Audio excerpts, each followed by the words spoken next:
మొదటి భాగం కన్నా రెండో బాహుబలిని అత్యంత ప్రతిష్టాత్మకంగా తెరకెక్కిస్తున్నాడు రాజమౌళి. ఏ ఒక్క చిన్న అంశమైనా సరే అనేక జాగ్రత్తలు తీసుకుంటున్నాడు.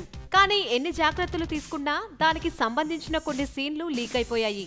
ఎవరో లీకు వీరులు బాహుబలి ద కంక్లూజన్ కు సంబంధించిన యుద్ధ సన్నివేశాలతో కూడిన ఓ వీడియోను ఆన్లైన్ లో పెట్టేశారు. 2 నిమిషాల 20 సెకండ్ల నిడివి కలిగిన ఆ వీడియోలో అమరేంద్ర, బాహుబలి, దేవసేన తదితరులతో కూడిన యుద్ధ సన్నివేశాలున్నాయి. ఈ వీడియో లీక్ అవడంతో చిత్ర దర్శక నిర్మాతలు వెంటనే అప్రమత్తమయ్యారు. ఆన్లైన్లో లీక్ అయిన వీడియోను తొలగించేసి సైబర్ క్రైమ్ సెల్లో ఫిర్యాదు చేశారు. ₹1 కోటి విలువ కలిగిన ఆ వీడియోను ఆన్లైన్లోని అన్ని వేదికల నుంచి తీసేశారు. పక్కాగా అన్ని జాగ్రత్తలు తీసుకుంటున్నా ఆ వీడియో లీక్ అవడంపై రాజమౌళి ఆగ్రహం వ్యక్తం చేశాడట.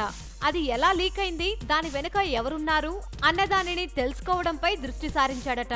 వాస్తవానికి అత్తారింటికి దారేది సినిమా నెట్లో లీక్ అవడంతో బాహుబలికి సంబంధించిన కంటెంట్ లీక్ అవ్వకుండా ఉండేందుకు చాలా కఠినమైన నియమ నిబంధనలను విధించాడు. మొబైల్ ఫోన్లు కానీ ఎలాంటి గ్యాడ్జెట్లు కానీ షూటింగ్ స్పాట్లోకి అనుమతించట్లేదు. కంటెంట్ బయటకు పొక్కకుండా తీసుకోవాల్సినన్ని భద్రతా చర్యలు చేపట్టాడు రాజమౌళి. కానీ అన్ని చర్యలు చేపట్టినా రాజమౌళికి కూడా ఆ లీకేజీల బాధ తప్పట్లేదు.